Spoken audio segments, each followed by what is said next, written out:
শুরু করেছিল ভারত, এবার চালু করে দিল ইউরোপের বিভিন্ন দেশ। জার্মানি, অস্ট্রিয়া, ডেনমার্ক, নেদারল্যান্ডস ও গ্রিস, এই 5টি দেশ মিলে যৌথ সংগঠন গড়ে তুলেছে অবৈধভাবে ওইসব দেশে অবৈধভাবে বসবাসকারী বাংলাদেশিদের তাড়ানো, মানে যাকে বলে পুশব্যাক। এই পুশব্যাক কথাটা ভারতের ক্ষেত্রে শুরু হয়েছে বেশ কিছুদিন আগে থেকেই, এবং এইটা বর্তমানে ইউরোপে শুরু করে দিয়েছে।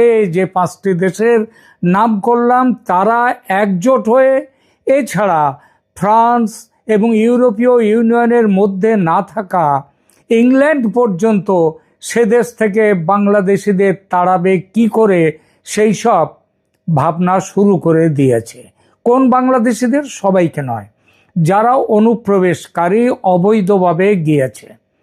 তো এই অনুপ্রবেশকারীদের তারা চিহ্নিত করছে, ধরছে, জেলে ভরছে, কিন্তু সংখ্যা এতটাই বেশি যে জেলে জায়গা হচ্ছে না। ফলে এখন জেলে না রেখে তারা যেখানে থাকে, মানে এই অবৈধরা যেখানে থাকে সেখানে কড়া নজরদারিতে রেখেছে, আর তাদের কাগজপত্র পাঠিয়ে দিচ্ছে সেখানকার বাংলাদেশ হাই কমিশনে। সঙ্গে বলে দিচ্ছে তোমার দেশের লোকদের তোমরা নিয়ে যাও বাপু। কিন্তু মাসের পর মাস চলে যাচ্ছে, বছর ঘুরে যাচ্ছে, বাংলাদেশ সেসব চিঠির কোনো জবাব দিচ্ছে না। আপনারা জানেন, বাংলাদেশের পররাষ্ট্র দপ্তর থেকে মুখপাত্র রণধীর জয়সওয়াল একাধিকবার সংবাদ সম্মেলনে সেখানে এই কথা বলেছে। 5 বছর আগে বাংলাদেশে যেসব অবৈধ বসবাসকারীদের লিস্ট পাঠানো হয়েছিল তাদেরকে ফিরিয়ে নিয়ে যাওয়ার জন্যে তার চিঠির কোনো জবাব দিচ্ছে না বাংলাদেশ। এই একই জিনিস করছে ইউরোপীয় দেশগুলোর ক্ষেত্রে। তারা চিঠি দিচ্ছে, বাংলাদেশ সেসব চিঠির কোনো জবাব দিচ্ছে না, মৌনী বাবা হয়ে বসে আছে।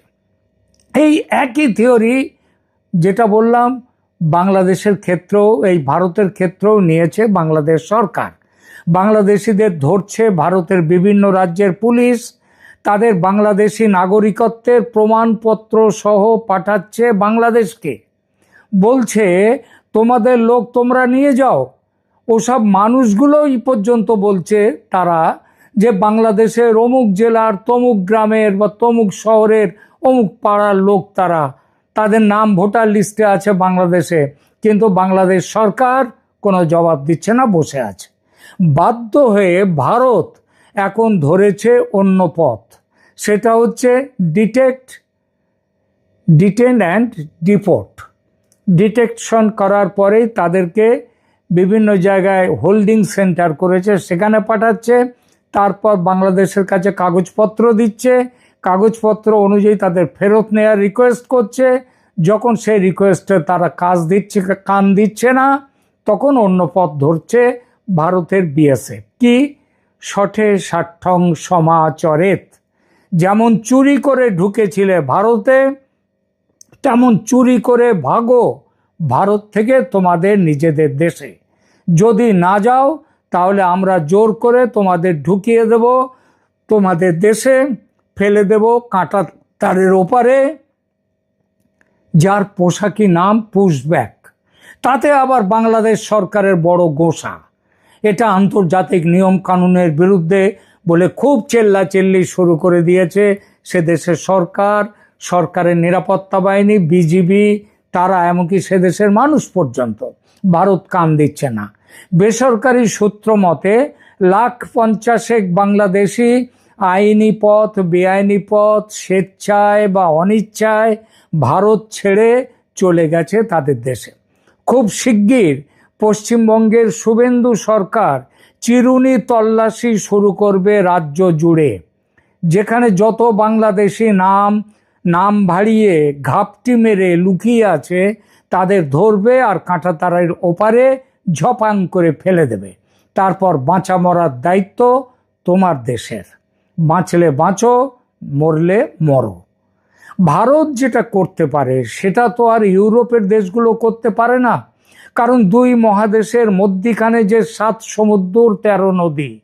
তাই ইউরোপ নতুন পথ নিয়েছে, সেটাও পুশব্যাক, তবে একটু অন্য রকমের। কীরকম?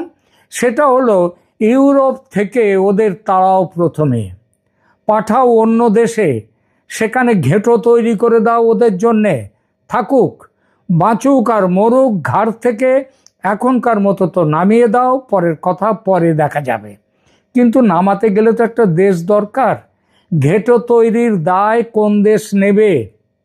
যে দেশের পয়সা নেই, গরিব দেশ, এমন দেশ যেখানে কাজ নেই, যারা এমনিতেই মরে আছে, যাদের নিজেদের বাঁচার কোনো ঠিক ঠিকানা নেই, তাদের টাকার লোভ দেখাচ্ছে ইউরোপের ওই দেশগুলো। বলছে ওদের খাওয়া পরা, থাকার জায়গা, ওষুধ বিশুধের জন্য টাকা দেব আমরা, টাকা দেব তোমাদের সরকারের হাতে, ওদের হাতে নয়। সেই টাকা তোমরা ওদের পেছনে খরচ করবে, নাকি তোমরা নিজেদের জন্য রাখবে, নিজেদের কাজে লাগাবে, সেটা তোমাদের ব্যাপার। আমরা দেখতে যাব না, শুধু আমাদের কাছ থেকে লোকগুলো নাও, আমরা তোমাদের টাকা দিয়ে দেব। তারপর তারা বাংলাদেশে যাবে। কীরকম যাবে তো বোঝাই যাচ্ছে। ইউরোপের দেশগুলো যখন বলছে তোমরা নাও আমাদের লোক, তোমাদের লোক, বাংলাদেশ কান দিচ্ছে না।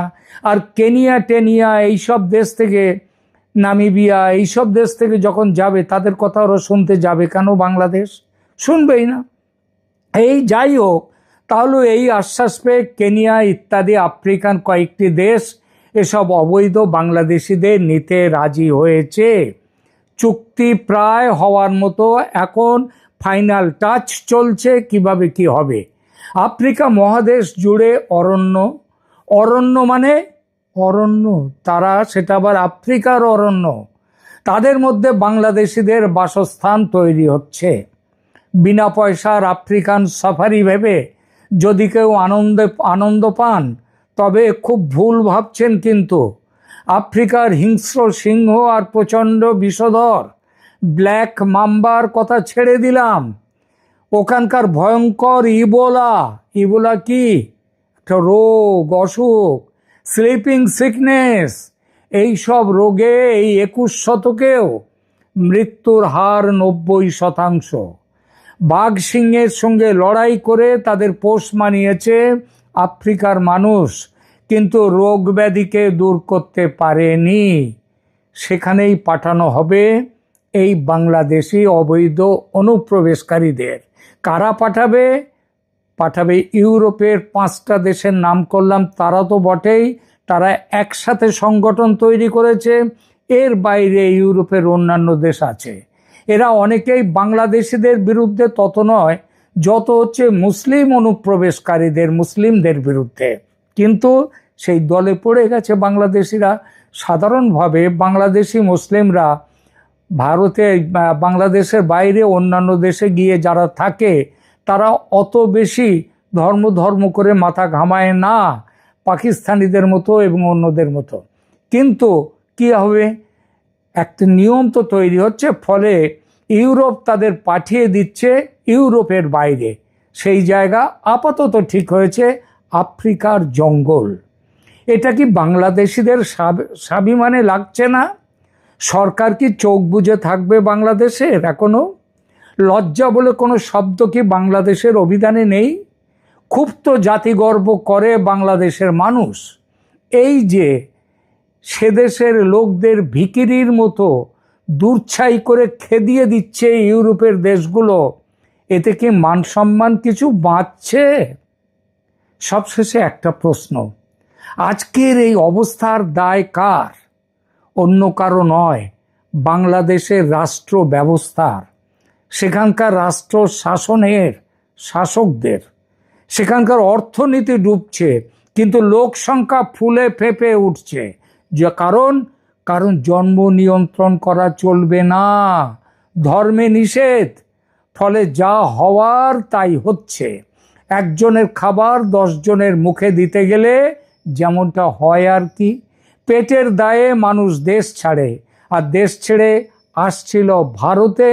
ভারতের চাপ পড়তে ভারতে আসা বন্ধ হয়েছে, বরং ভারত থেকে ফেরত পাঠানো শুরু হয়েছে।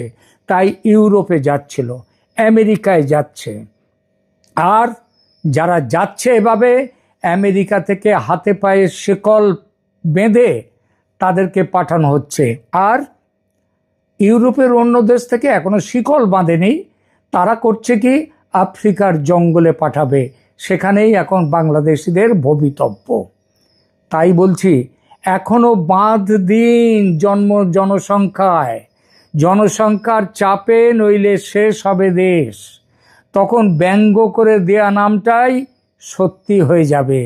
বাংলাদেশের ব্যঙ্গ করে কি বলে অনেকে, বাংলাদেশ আমার কাংলাদেশ, সেই পরিচয়ে পরিচিত হবে সারা পৃথিবীতে। এখনো সরকার সাবধান হন। ধন্যবাদ।